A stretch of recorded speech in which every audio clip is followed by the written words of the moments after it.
I'm Damon Bernard. We're at 1703 Polk Street. I'm with Donna Bernard. We're from New Orleans, so after Katrina, I had to move here because my office moved here. You know, I'm in Louisiana National Guard, and I think we bought the house in 2007. The thing is, what attracted to us to this neighborhood is, of course, there's an area in New Orleans called the Garden District that It's really nice. very, very nice, and we could never afford to live in. Well, when we visited this neighborhood, it was very similar, and it looked very similar to the Garden District. And then we saw this house, and this house we thought it was wonderful when we saw it, and we've done. Yeah, we love it. And we also love lots of renovations. We're still renovating, so I have a love for historic homes, and I love historic neighborhoods. And one of the things about buying a historic home is that what people don't realize is it's crazy, but to me it's similar to new construction, because you can go in with a clean footprint and do whatever you like, as long as you don't change the integrity of the home. And that's why we like it. You can make an old home your home, and no one, I've said before, we lived in Houston after the storm for a year, and when you live in a cookie cutter home or a cookie cutter neighborhood, it's not the same. Well, this house was a family home. We saw the house online. We came to see it. Needed a bunch of work, and we're still working on it. But then, while they were showing the house, it said there was a house made of bottles behind the house, the bottle house.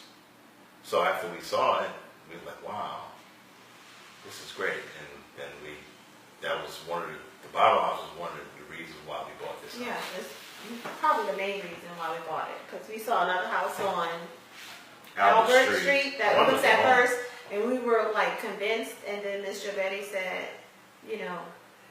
was it Ms. Jovetti? Yes, Joe Baker started. Yeah. She said, just Best come look at it. agent ever. And we came, we saw it, it was like, wow. And I think while we were looking, the owners were here. We passed by one night, and the owners were here, and they were in the bottom house. They had a little fireplace, and we talked to them, and we decided on buying this house instead of the house on Albert.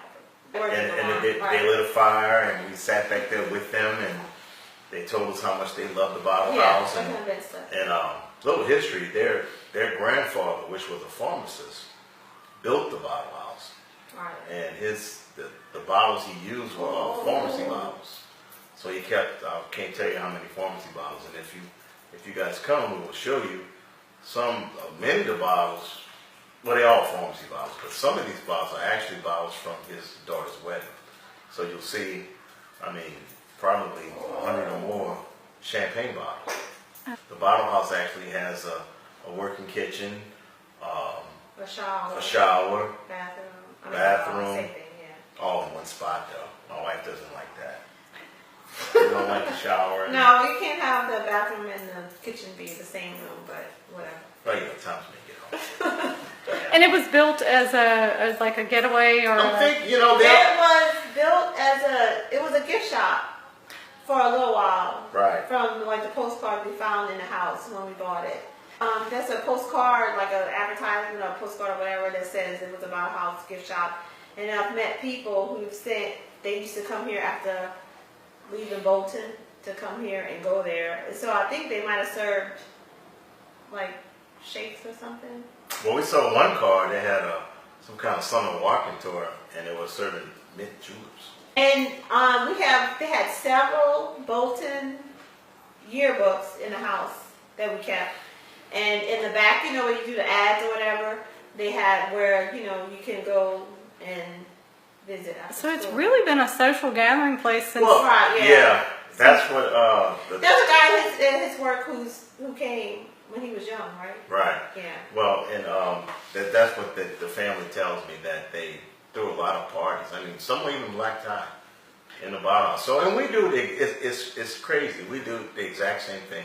We know the house was probably built around 1905, and we did talk to this really nice older lady, and she's in her 90s, and she said that she visited the Bible House and it was up and running in the 40s. It's the Garden District Association, as well as the Alexandria Preservation Commission, Historical Preservation Commission, invite you to the tour. And On we would December 10th. on December 10th. I'm not sure what time. Uh, It's going to be a trolley that's going to bring you around. You won't have to drive. Go, yeah, it's on Facebook. And then if you come and look for me, it'd be my pleasure to meet you and talk to you and show you the Bible House.